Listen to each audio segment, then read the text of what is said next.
Hi అందరికీ. Before వీడియోలో మేము ఎక్కడికెళ్ళామో చెప్తానన్నాను కదా! ఈ వీడియోలో అయితే చెప్పేస్తాను.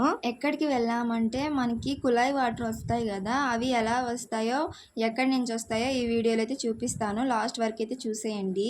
ఇప్పుడు నేనైతే ఒక ట్యాంకీ చూపిస్తున్నాను కదా! అది ఫస్ట్ అనుకుందాం. నెక్స్ట్ ఇంకో ట్యాంకీ కూడా ఉంది. అది కూడా చూసేద్దాం. చూసారు కదా వాటర్ ఎంత వరకు అయితే ఉన్నాయో. ఇప్పుడైతే సరిగ్గా కనిపియదంట. నైట్ వస్తే చాలా బాగా కనిపిస్తుందంట నీళ్లు లైట్ వేసి చూస్తే. ఇప్పుడైతే మనకేం కనిపించట్లేదు. మామిడికాయలు బాగున్నాయి కదా, కానీ అవి ఊరగాయ మామిడికాయలంట. ఇప్పుడు నేను పైప్ చూపిస్తున్నాను కదా, ఆ పైప్ వచ్చేసి భూమిలో వాటర్ని ఆ పెద్ద ట్యాంకీ చూపించాను కదా, ఆ ట్యాంకీలోకి అయితే పడతాయంట వాటరు.